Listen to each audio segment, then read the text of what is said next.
नमस्कार, वीडियो की संख्या में देखते हैं राज व्यवस्था यानी भारत की राज्य व्यवस्था। और यह देखें तो पीटी स्पेशल यानी प्रारंभिक परीक्षा के लिए महत्वपूर्ण लेक्चर या अंक है। और यह बेस्ड ऑन माइंड मैप यानी जो माइंड मैप पर आधारित जो है जीएस वर्ड का एक महत्वपूर्ण नोट्स है और इस पर आधारित यह एक महत्वपूर्ण लेक्चर है। जो देखें तो समीक्षा अधिकारी, सहायक समीक्षा अधिकारी यानी यूपीपीएससी उत्तर प्रदेश लोक सेवा आयोग द्वारा आयुष समीक्षा अधिकारी, सहायक समीक्षा अधिकारी री एग्जाम 2023 के लिए यह भारत की राज्य व्यवस्था या राज्य व्यवस्था वेरी वेरी इंपॉर्टेंट है। साथ ही यह अंक जो है देखें तो यूपीएससी यानी संघ लोक सेवा आयोग की परीक्षाओं के लिए एसपीएससी यानी स्टेट पब्लिक सर्विस कमीशन, जिसने महत्वपूर्ण रूप से यूपीपीएससी अपर पीटी एग्जाम 2025 जिसका विज्ञापन देखें तो आज यानी 20 फरवरी 2025 इसका विज्ञापन जारी कर दिया गया है। पदों की संख्या जो है अपर पीटी में 200 रखी गई है और साथ ही एसीएफ आरएफओ के लिए भी सीटें इसमें शामिल हैं। तो विज्ञापन जारी कर दिया गया जिसका पीटी एग्जाम देखें तो 12 अक्टूबर 2025 को आयोजित किया जाएगा। साथ ही यह जो अंक है वह यूपीपीएससी अपर मेंस के लिए भी महत्वपूर्ण है, जो कि जीएस सेकंड पेपर के अंतर्गत यह आता है भारतीय राज्य व्यवस्था के जो महत्वपूर्ण टॉपिक है। इसके अलावा देखें तो 17वीं बीपीएससी मेंस एग्जाम के लिए भी जिसका कैलेंडर जारी कर दिया गया अप्रैल 2025 में आयोजित किया जाएगा ये। और इसके अलावा मेंस यानी एमपीएससी मेंस के लिए भी महत्वपूर्ण अंक है। और 71वीं बीपीएससी पीटी एग्जाम के लिए, एमपीएससी पीटी एग्जाम के लिए, आरपीसी जेपीसी यूपीपीएससी साथ ही संघ लोक सेवा आयोग और पीपीएससी एसएससी के लिए भी अति महत्वपूर्ण साबित होगा। तो चलिए शुरू करते हैं। इसमें देखें आपका जो टॉपिक है यानी राज्य व्यवस्था माइंड मैप पर आधारित इसके जो इंडेक्स हैं, इंडेक्स आपका यहाँ दिया गया है। इसमें पहले इंडेक्स पर हम चर्चा करेंगे भारत का संवैधानिक विकास यानी संविधान सभा एवं प्रक्रिया का स्रोत। यह फर्स्ट लेक्चर के अंतर्गत इसको हम कवर करेंगे।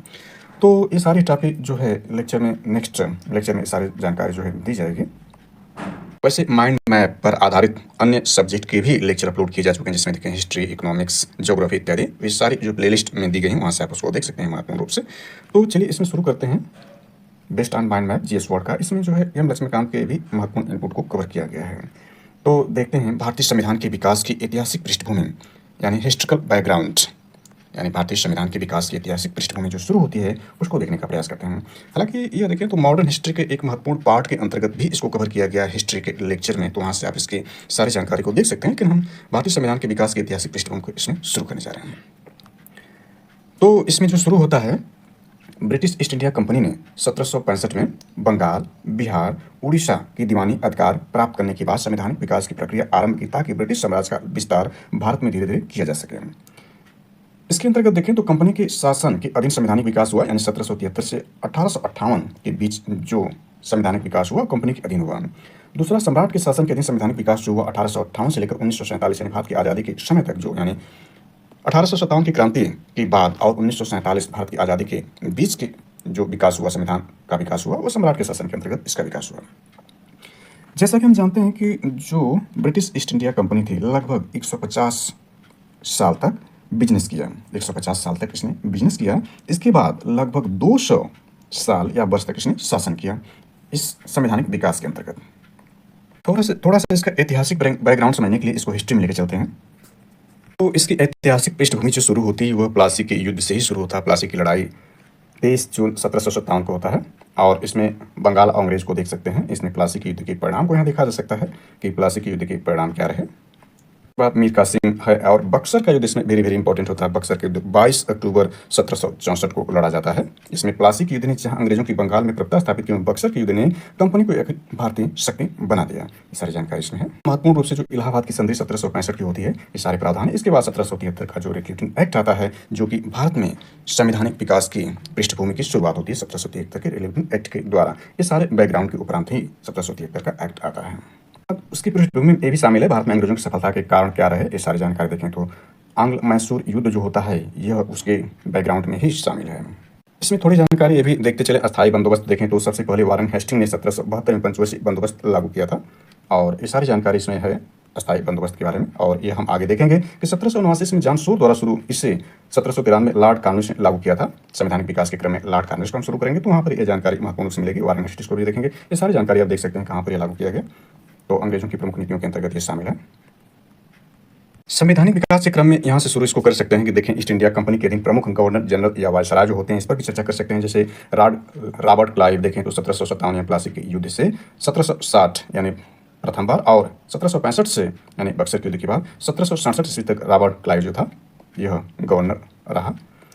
यह बंगाल का प्रथम गवर्नर था रॉबर्ट क्लाइव। इसके बारे में सारी जानकारी दी गई है। तो संवैधानिक विकास के क्रम में ये सारी जानकारी शामिल है। संवैधानिक विकास के क्रम में देखें तो यह महत्वपूर्ण रूप से होता है। जैसे 23 जून 1757 को प्लासी युद्ध में विजय के बाद इसे बंगाल का गवर्नर बनाया गया था लॉर्ड क्लाइव को। वर्ष 1765 ईस्वी में क्लाइव ने बंगाल में द्वैत शासन लागू किया था। वर्ष 1772 में द्वैत शासन को वारेन हेस्टिंग ने समाप्त कर दिया था। इस वारेन हेस्टिंग के बारे में आगे विस्तार से समझेंगे। इसके अंतर्गत ये सारी जानकारी है कि वेदरा का युद्ध हुआ इसके समय 1759 में, और भारत में अपने कार्यों के कारण इसे ब्रिटिश साम्राज्य का संस्थापक कहा जाता है। और ये सारी जानकारी इसमें दी गई है। लॉर्ड पिट ने इसे स्वर्ग से उतरा हुआ जनरल कहा। सारी जानकारी देख सकते हैं। बक्सर के युद्ध में विजय के बाद मुगल सम्राट शाह आलम द्वितीय ने इसे वर्ष 1765 में बंगाल, बिहार, उड़ीसा की दीवानी प्राप्त की। यहीं से संवैधानिक विकास का क्रम हम देख रहे थे शुरू हो रहा था। और ध्यान दें कि क्लाइव ने इंग्लैंड में आत्महत्या कर ली थी। दूसरा इसमें वारेन हेस्टिंग आता है, जिसका समय देख सकते हैं। यह है वारेन हेस्टिंग 1774 से 1785 समय तक इसका रहा। तो 1773 के रेगुलेटिंग एक्ट के अधीन यह बंगाल का अंतिम गवर्नर एवं बंगाल का प्रथम गवर्नर जनरल दोनों था। इसी के समय राजकीय कोष को मुर्शिदाबाद से कलकत्ता लाया गया था। भूमि सुधार के लिए वर्ष 1772 में पंचवर्षीय बंदोबस्त, जबकि 1770 में एक वर्षीय बंदोबस्त की व्यवस्था की थी। वर्ष 1793 में इसी बंदोबस्त को कानूनी अस्थायी रूप प्रदान किया था। इसके बाद इसमें देखें तो यह है भारत में न्यायिक सेवा का जन्मदाता हेस्टिंग्स को माना जाता है। इसी के समय वर्ष 1774 में कलकत्ता में सर्वोच्च न्यायालय की स्थापना की गई थी। इसका मुख्य न्यायाधीश एलिजा एम्पे, जबकि अन्य सहायक न्यायाधीश चैम्बर, लेमिस्टर व हाइट थे। इसके बाद यह विकास के क्रम में सब जानकारी देखा जा सकता है। तो हम संवैधानिक विकास पर चर्चा कर रहे थे, तो इसको ऐतिहासिक रूप से हमने इसमें ऐड कर लिया। ये महत्वपूर्ण रूप से जो जानकारी उसको देखा जा सकता है। ये भी देख सकते हैं इसी के समय कलकत्ता में टकसाल की स्थापना, प्रथम आंग्ल मराठा युद्ध 1775-1782, द्वितीय आंग्ल मैसूरी 1780-1784, हैदर अली की मृत्यु 1782 और वर्ष 1784 पिट्स इंडिया एक्ट पारित किया गया। बोर्ड ऑफ रेवेन्यू की स्थापना की गई। ये सारी जानकारी को हम देख सकते हैं। ये सारी ही इसमें देख सकते हैं। वर्ष 1784 में इसी समय विलियम जोन्स ने कलकत्ता में एशियाटिक सोसाइटी ऑफ बंगाल की स्थापना की। इस सोसाइटी के तहत अनुवादित पहली पुस्तक भगवद गीता थी। इसका अनुवाद विलियम विल्किंस ने किया था। और इसने 1781 में कलकत्ता में प्रथम मदरसा स्थापित किया था। इसके कार्य वेरी इंपॉर्टेंट, सारे कार्यों को हम देख सकते हैं। प्रत्येक जिले में फौजदारी अध्यक्षता दरोगा और दीवानी अदालत अध्यक्षता कलेक्टर की स्थापना की गई। वर्ष 1750 में फैजाबाद की संधि द्वारा हेस्टिंग ने अवध के बेगमों को उनकी संपत्ति सुरक्षा गारंटी दी। इस समय अवध का नवाब आसुफ दौला था। हेस्टिंग ने लगान के हिसाब से देखभाल हेतु भारतीय अधिकारी रायन की नियुक्ति किया। वर्ष 1785 में वारेन हेस्टिंग के लौटने इंग्लैंड के बाद ब्रिटिश नेता एडमंड वर्क ने ब्रिटिश संसद में हाउस ऑफ लॉर्ड्स से महाभियोग की कार्रवाई हेस्टिंग पर शुरू की थी। ध्यान देना है कि इस पर महाभियोग की कार्रवाई शुरू की गई, जबकि जो प्रथम गवर्नर था बंगाल का लॉर्ड क्लाइव, उसने आत्महत्या कर ली थी। तो थोड़ा सा हमने इसके जो ऐतिहासिक पृष्ठभूमि थी या बैकग्राउंड, हिस्ट्रिकल बैकग्राउंड था, उसको बड़ा विस्तार से देख लिया। तो इसमें देखें रेगुलेटिंग एक्ट, यानी जो एक्ट है 1773 को बारी बारी से देखें, यानी कंपनी का शासन के अंतर्गत प्रमुख एक्ट को हम देखें तो सबसे पहला 1773 का रेगुलेटिंग एक्ट ही है। इसमें देखें इस एक्ट 1773 का रेगुलेटिंग एक्ट में जो कमियां थी उसके सुधार के लिए ये 3 जो एक्ट लाए गए थे, 1781 का, 1784 का, 1786 का जो ये अधिनियम है, यह रेगुलेटिंग एक्ट की कमियों को दूर करने के लिए इन सबों को लाया गया था। और इसके 20 साल बाद जो दूसरा एक्ट बनाया गया था वो 1793 का चार्टर एक्ट था। इसके 20 साल बाद, यानी सभी में 20 साल का ही अंतर है। 20 साल के अंतर के बाद ये जो चार्टर एक्ट, चार्टर का मतलब होता है आदेश पत्र। चार्टर जो होता है वो आदेश पत्र है, जबकि 3 जो है वो रेगुलेटिंग एक्ट की कमियों को दूर करने के लिए लाए गए थे। और इसमें ध्यान देना है कि चार्टर एक्ट जो लाए गए 20-20 साल पर जो चार्टर एक्ट लाए गए, इसमें 20 में कोई संशोधन या अतिरिक्त एक्ट नहीं जोड़ा गया है, जबकि रेगुलेटिंग एक्ट में 3 संशोधन जो विधेयक लाए गए थे। चलिए बारी बारी सभी को विस्तार समझने का प्रयास करते हैं। तो पहला देखें इसमें जो है, यानी इसके बाद जो है कंपनी के बाद जो है ताज के शासन, यानी क्राउन के अधीन जो संवैधानिक विकास होता है, यानी ताज के शासन के अंतर्गत उसको देखें तो सबसे पहला 1858 का भारत शासन अधिनियम पारित होता है। इसके बाद 3 जो है भारत परिषद अधिनियम पारित किए जाते हैं, 1861 का, 1892 का, 1909 का। इसके बाद भारत शासन अधिनियम 2 भारत शासन अधिनियम पारित किए जाते हैं, 1919 का, 1935 का। इसके बाद आखिरी में भारतीय स्वतंत्रता अधिनियम 1947 पारित किया जाता है। तो संवैधानिक विकास के क्रम में हम सबसे पहले देखने जा रहे हैं कंपनी का शासन के अंतर्गत प्रमुख एक्ट को समझेंगे। इसके बाद ताज के शासन के अंतर्गत समझने का प्रयास करेंगे। संवैधानिक विकास, भारत के संवैधानिक विकास की पृष्ठभूमि को समझना, हिस्ट्रिकल बैकग्राउंड को समझना इस लेक्चर में। चलिए पहला देखें 1773 का रेगुलेटिंग एक्ट देखते हैं। रेगुलेटिंग एक्ट का मतलब होता है, यह देखें तो नियमित एवं नियंत्रित करने का फर्स्ट स्टेप था। रेगुलेटिंग एक्ट जो है यह नियमित एवं नियंत्रित करने का फर्स्ट स्टेप उठाया गया था। इसमें ध्यान दें कि इसके अंतर्गत क्या था, भारत के संवैधानिक विकास में पहला मील का पत्थर यह बना 1773 का रेगुलेटिंग एक्ट। इसके माध्यम से ब्रिटिश संसद ने पहली बार भारत के मामलों में हस्तक्षेप किया और कंपनी के प्रशासनिक एवं राजनीतिक कार्यों को मान्यता दी। उद्देश्य इसका क्या था, कंपनी में व्याप्त कुशासन एवं भ्रष्टाचार को दूर करना। इस एक्ट के समय इंग्लैंड के पीएम यानी प्रधानमंत्री जो था वो लॉर्ड नार्थ था। यानी इस एक्ट, जब रेगुलेटिंग एक्ट 1773 का एक्ट लागू किया गया या बनाया गया, उस समय इंग्लैंड का जो प्रधानमंत्री था वो लॉर्ड नार्थ थे, यानी वहाँ का जो पीएम था वो लॉर्ड नार्थ था। इस एक्ट यानी रेगुलेटिंग एक्ट या विनियमित एक्ट जो है या प्रावधान जो था, इसके अंतर्गत मुख्य बातें, मेन बातें क्या इसमें हैं, इसको समझते हैं। तो इसके अंतर्गत मुख्य बातें जो है वेरी वेरी इंपॉर्टेंट है कि भारत में केंद्रीय प्रशासन की नींव रखी गई। भारत में केंद्रीय प्रशासन की नींव किसके माध्यम से रखी गई? तो 1773 के रेगुलेटरी एक्ट के माध्यम से रखी गई। बंगाल का गवर्नर, जो बंगाल का प्रथम गवर्नर था, अभी हमने देखा कि लॉर्ड क्लाइव था, तो बंगाल का गवर्नर अब बंगाल का गवर्नर जनरल कहलाया। यानी इस एक्ट के द्वारा जो है बंगाल का गवर्नर जो था वो बंगाल का गवर्नर जनरल कहलाया या कहलाने लगा था। मुंबई तथा, बल्कि उस दौरान बम्बई था, बम्बई तथा मद्रास के गवर्नर इसके अधीन कर दिए गए। यानी इसकी अधीनता में जो है बम्बई और मद्रास के गवर्नर को कर दिया गया, बंगाल के गवर्नर जनरल के अधीन।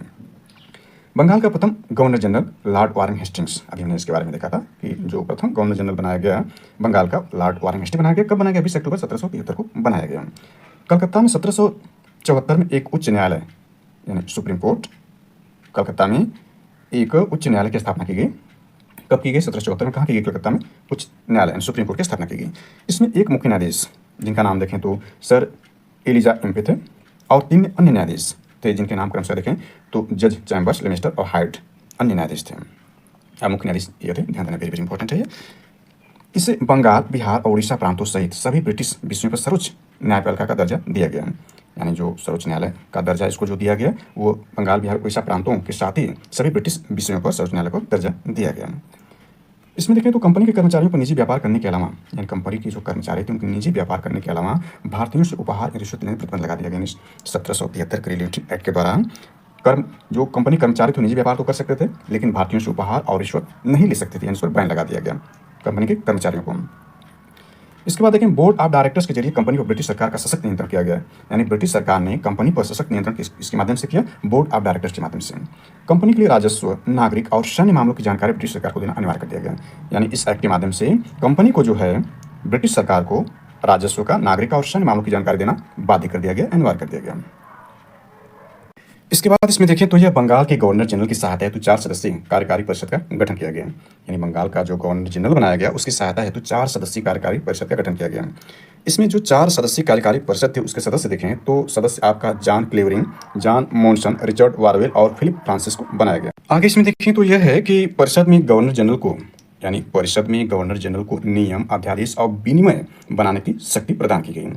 यानी हमने देखा कि इसकी सहायता है तो 4 कार्यकारी परिषद का गठन किया गया और इसमें 4 सदस्य को ही हमने देखा किया है, और इस परिषद में गवर्नर जनरल को नियम, अध्यादेश और विनियम बनाने की शक्ति प्रदान की गई।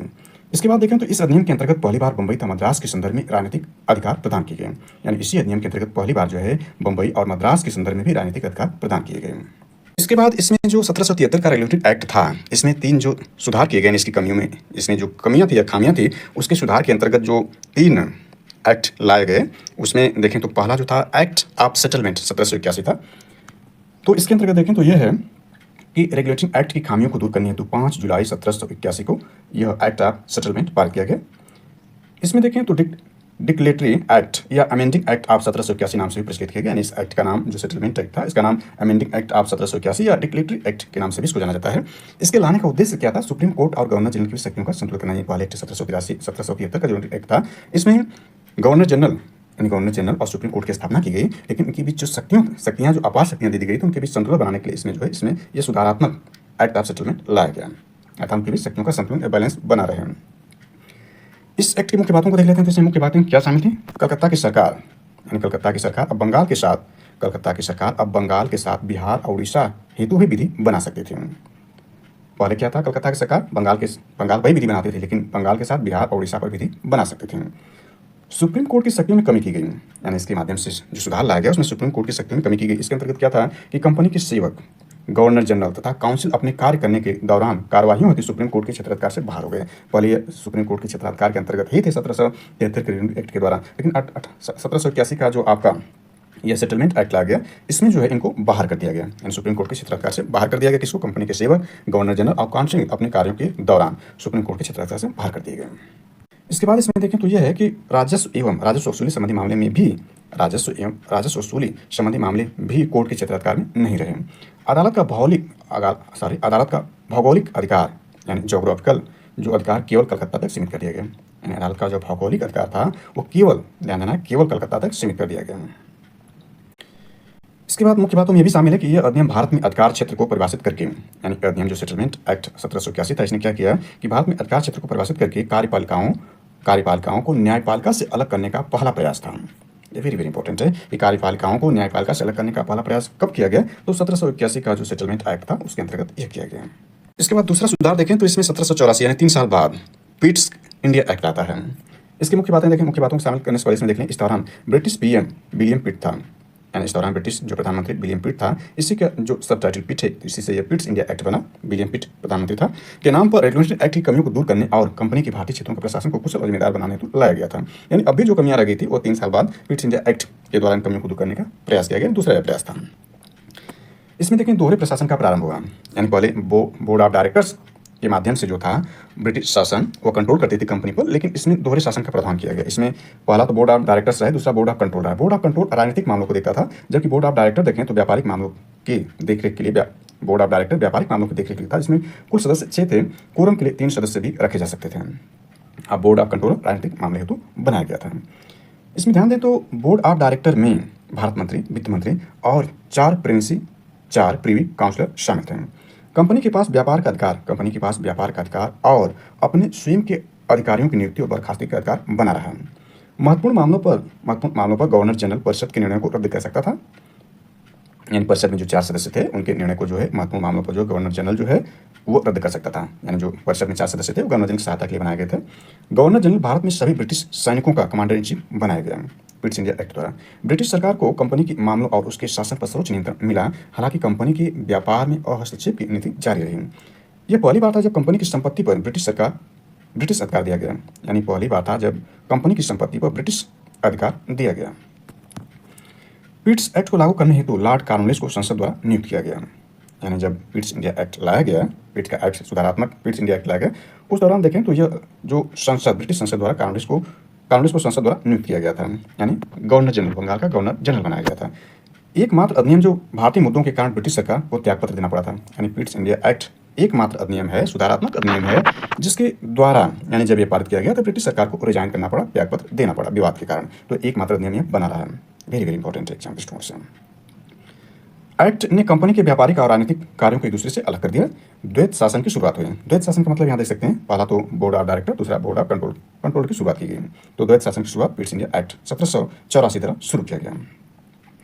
इसके बाद देखते हैं 1786 का अधिनियम को भी देखें और 1793 के अधिनियम को भी इसमें देखें। तो 1786 का भी जो अधिनियम है ये भी सुधारात्मक के अंतर्गत ही। इसके बाद 1773 के 20 साल बाद 1793 का एक्ट लाया जाता है। तो इसमें देखें 1786 के अधिनियम को देखें तो इसमें यह है कि इस अधिनियम ने कॉर्नवालिस को गवर्नर जनरल और कमांडर इन चीफ के तौर पर काम करने की अनुमति दी। यानी दोनों, ये कमांडर गवर्नर जनरल है, कमांडर ऑफ चीफ। इससे पूर्व जो थे ये दोनों जो थे गवर्नर जनरल नहीं थे, लेकिन पहला जो है कॉर्नवालिस था जो गवर्नर जनरल कमांडर चीफ दोनों के तौर पर कार्य करने की अनुमति इसको द्वारा दी गई 1786 के अधिनियम द्वारा। और इसमें क्या महत्वपूर्ण उसको देखें तो कॉर्नवालिस को भूमि, न्यायपालिका और प्रशासनिक सुधारों की स्थापना करने और ब्रिटिश सेना और प्रशासन को पुनर्गठित करने हेतु जाना जाता है। ऐसे में वो अपनी विशेष जिम्मेदारी पर कार्य कर सके, इसके लिए गवर्नर जनरल को विशेष परिस्थिति में अपनी परिषद के निर्णय को रद्द करके खुद के निर्णय को लागू करने का अधिकार दिया गया।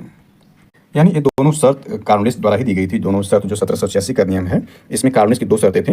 यानी 1786 में लॉर्ड कॉर्नवालिस गवर्नर जनरल बना तो अपनी 2 शर्तों जो उसमें थी, विशेष मामलों में काउंसिल के निर्णय को रद्द करना या न मानना, उसे सेनापति अथवा कमांडर चीफ का पद दिया जाए, तो दोनों ही करके उसे जो है गवर्नर जनरल बनाया गया था।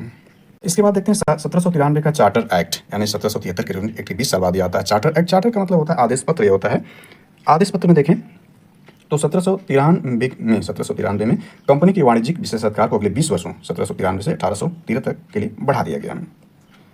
और इसमें क्या बना रहा, इस एक्ट के तहत बंगाल के गवर्नर जनरल यानी कॉर्नवालिस द्वारा काउंसिल के निर्णयों के ऊपर अधिशासी शक्ति के प्रावधान को भविष्य के सभी गवर्नर जनरलों के साथ साथ प्रेसिडेंसी गवर्नर तक विस्तारित कर दिया गया। बंगाल गवर्नर जनरल को बॉम्बे एवं मद्रास की सरकारों को अधिक नियंत्रणकारी शक्ति मिली। किसके द्वारा? 1793 के चार्टर एक्ट आदेश पत्र द्वारा। सभी सदस्यों एवं कर्मचारियों को भुगतान भारतीय राजस्व से दिया जाने लगा। यह व्यवस्था 1919 तक जारी रही। यानी ध्यान देना है कि इस आदेश पत्र 1793 के चार्टर एक्ट आदेश पत्र द्वारा इसमें जो सभी सदस्य थे या कर्मचारी थे कंपनी के, उनका जो भुगतान था भारतीय राजस्व में दिया जाने लगा। यह सब 1919 तक बनी रही। इससे पहले जो था वो ब्रिटिश रुपये में ही उनका भुगतान होता था। इसलिए यह भी वेरी वेरी इंपॉर्टेंट है एग्जाम दृष्टिकोण से। Commander in chief of governor general council का सदस्य नहीं रहा। यानी कमांडर इन चीफ जो था अब गवर्नर जनरल काउंसिल का सदस्य नहीं रहा, क्योंकि कमांडर इन चीफ जो था वह गवर्नर जनरल को ही बना दिया गया था।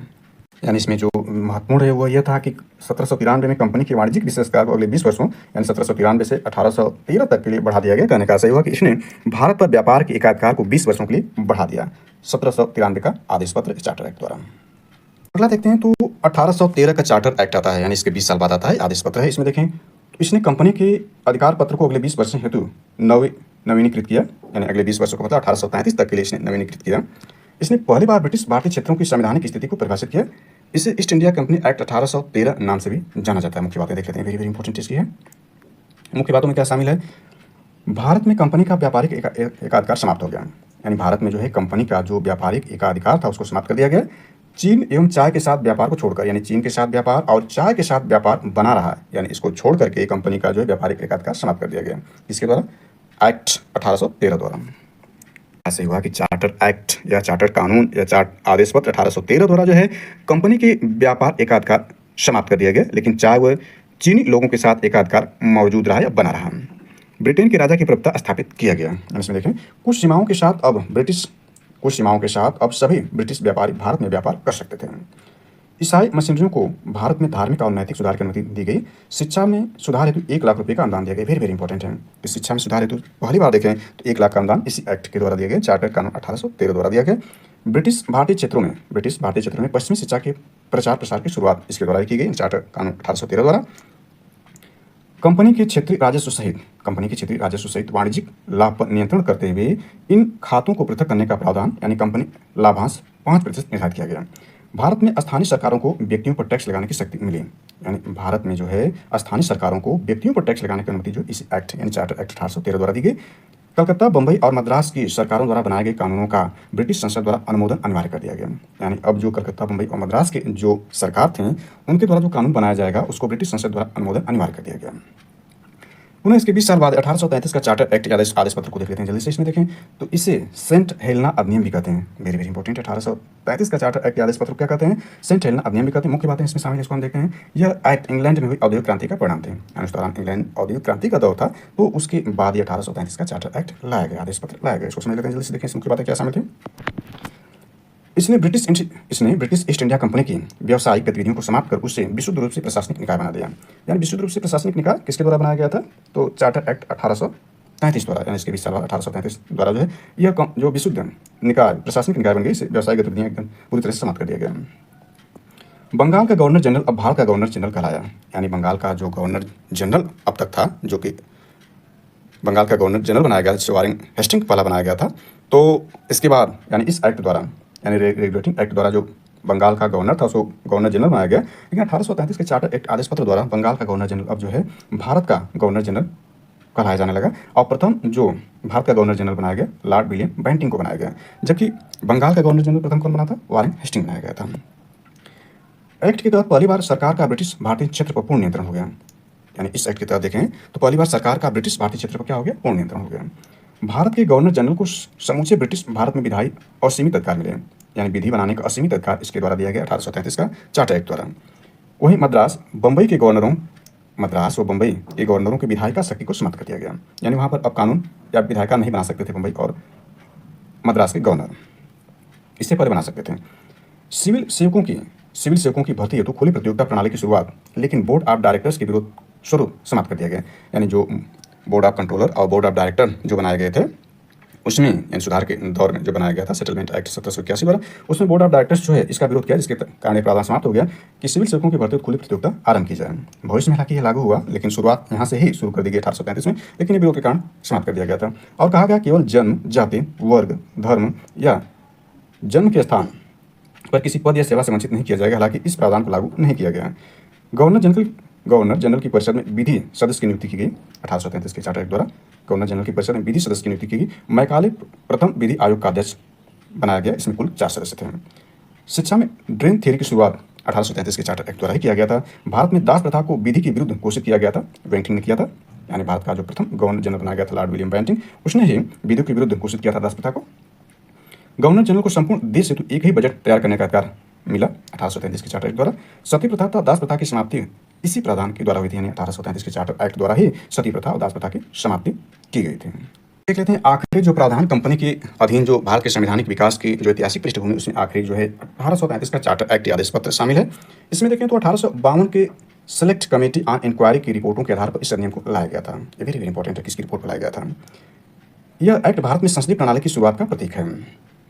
इस एक्ट को लाने के दो अन्य कारण राजा राम मोहन राय की इंग्लैंड यात्रा एवं बॉम्बे और मद्रास नेटिव इंस्टीट्यूशन द्वारा सरकार पर दबाव, यानी इसमें राजा राम मोहन राय द्वारा इंग्लैंड की यात्रा और बॉम्बे और मद्रास नेटिव एसोसिएशन द्वारा सरकार पर दबाव बनाया गया। इस समय डलहौजी भारत का गवर्नर जनरल था, जो कि हड़प नीति का जनक है। तो इस जो गवर्नर जनरल का जो टॉपिक है वहाँ जो है इस टॉपिक पर चर्चा की जाएगी, हालांकि हम संवैधानिक विकास के अंतर्गत इस बातों को देख रहे हैं। इससे मुख्य बातें क्या शामिल थी उसको देख लेते हैं। गवर्नर जनरल की परिषद के विधायी एवं प्रशासनिक कार्यों को अलग कर दिया गया, यानी गवर्नर जनरल की जो विधायी शक्तियाँ थी या प्रशासनिक शक्तियाँ थी या कार्य था उसको अलग कर दिया गया। छः विधान पार्षद की नियुक्ति कर भारतीय विधान परिषद का गठन हुआ। इसने छोटी संसद की भांति कार्य किया, यानी 6 विधान परिषद की नियुक्ति की गई, भारतीय विधान परिषद का गठन किया गया इसी द्वारा 1853 के एक्ट द्वारा। इसे छोटी संसद की भांति कार्य किया। कोर्ट ऑफ डायरेक्टर्स की सदस्यों की संख्या 24 से घटाकर 18 कर दी, 6 इसमें कमी कर दी गई। कंपनी की उच्च पदों को प्रतियोगी परीक्षा के आधार पर भरने हेतु 1854 में मैकाले समिति का गठन, सिविल सेवा में भारतीयों की नियुक्ति शुरू की गई। 1853 के जो चार्टर एक्ट है इसके द्वारा ही देखें तो सिविल सेवा में भारतीयों की नियुक्ति की शुरू की गई। कंपनी से लेकर भारतीय क्षेत्र ब्रिटिश राज के कब्जे में रूपांतरित करने की शुरुआत इस चार्टर एक्ट द्वारा ही, हालांकि निश्चित समय सीमा निर्धारण नहीं किया गया था। गवर्नर जनरल को बंगाल के प्रशासनिक कर्तव्यों से मुक्त कर दिया गया। पहली बार भारतीय केंद्रीय विधान परिषद में, ध्यान देना, पहली बार भारतीय केंद्रीय विधान परिषद में स्थानीय प्रतिनिधित्व शुरुआत की गई। इसके लिए 6 नए सदस्यों में से 4 को, यानी 6 नए सदस्य बनाए गए, जिसमें से 4 को बंगाल से, मद्रास, बम्बई और आगरा की प्रांतीय सरकारों द्वारा चुना जाना था। 6 सदस्यों में से 4 जो चुने जाएंगे वो बंगाल से एक रहेगा, एक मद्रास से, एक बम्बई से और आगरा 4 के प्रांतीय सरकारों से चुना जाना था। सार्वजनिक निर्माण विभाग यानी पीडब्ल्यूडी की स्थापना की गई। 1853 के जो चार्टर एक्ट या आदेश पत्र है उसके द्वारा इस सार्वजनिक निर्माण विभाग यानी पीडब्ल्यूडी की स्थापना की गई। किसके समय में? लॉर्ड डलहौजी जो भारत का गवर्नर जनरल था उसके समय में इसकी स्थापना की गई। इसके बाद ताज के अधीन या ब्रिटिश क्राउन के अधीन जो भारत का संवैधानिक विकास शुरू होता है वह जो देखें तो भारत सरकार अधिनियम 1858 इसमें पहला है, क्योंकि 1857 के विद्रोह के बाद यह भारत सरकार अधिनियम लाया जाता है। तो इसमें देखें तो यह आपकी जो है इसके उद्देश्य को समझे तो उद्देश्य क्या था? प्रशासनिक मशीनरी में सुधार करना था और भारतीय शासन महारानी विक्टोरिया के अधीन कर दिया गया और 1857 के विद्रोह के बाद यह पारित किया गया। इसके तहत ईस्ट इंडिया कंपनी को समाप्त कर गवर्नरों, क्षेत्रों और राजस्व संबंधित शक्तियाँ ब्रिटिश राजशाही को सौंप दी गई। और इसकी मुख्य बातों को समझ लेते हैं। देखें तो इसकी मुख्य बातें क्या शामिल थी। गवर्नर जनरल अब भारत का वायसराय कहलाया, यानी हमने सबसे पहले देखा कि जो बंगाल का गवर्नर लॉर्ड क्लाइव को बनाया गया था 1773 के रेगुलेटरी एक्ट द्वारा। बंगाल का जो गवर्नर था उसको गवर्नर जनरल कर दिया गया और पहला जो गवर्नर जनरल वो वारेन हेस्टिंग बना था और बल्कि लॉर्ड हेस्टिंग बना था। और जो भारत का गवर्नर जनरल 1833 में जो चार्टर एक्ट लाया गया था, बंगाल का गवर्नर जनरल जो है वो भारत का गवर्नर जनरल बनाया गया और लॉर्ड विलियम बेंटिंग इस तरह का बना था। और इसके बाद अब देखें तो जो भारत का गवर्नर जनरल था यानी वह आपका लॉर्ड कैनिंग था और इसी के समय जो यह 1858 का एक्ट लाया जाता भारत शासन अधिनियम और यह भारत का अंतिम गवर्नर जनरल था और भारत का प्रथम वायसराय यही बना है। तो प्रथम वायसराय लॉर्ड कैनिंग था। वायसराय भारत में ब्रिटिश राज का प्रत्यक्ष प्रतिनिधि था। नियंत्रण बोर्ड और निर्देशक कोर्ट को समाप्त कर दिया गया। नियंत्रण बोर्ड और निर्देशक कोर्ट जो थे, जो कि सेटलमेंट एक्ट 1881 द्वारा लाए गए थे सुधार के तौर पर, इसको समाप्त कर भारत में द्वैत प्रणाली का अंत कर इसके अधिकार भारत राज्य सचिव को दे दिए गए, यानी भारत राज्य सचिव का एक नया पद बनाया गया। भारत में मंत्री पद की व्यवस्था था। 15 सदस्य भारत परिषद का सृजन एक नियमित निकाय के रूप में किया गया। इसका अध्यक्ष भारत सचिव बनाया गया। मुगल सम्राट पद की समाप्ति कर दी गई, यानी इसके द्वारा देखें 1857 की क्रांति के बाद मुगल सम्राट के पद जो थे उसकी समाप्ति की घोषणा कर दी, समाप्त कर दिया गया। और जो ताज के अधीन जो संवैधानिक विकास में दूसरा चरण आता है भारत परिषद अधिनियम 1861 आता है, वेरी वेरी इंपॉर्टेंट है। तो इसको और अन्य जो प्रावधान है एक्ट है उसको नेक्स्ट लेक्चर में कवर किया जाएगा। Thanks for watching.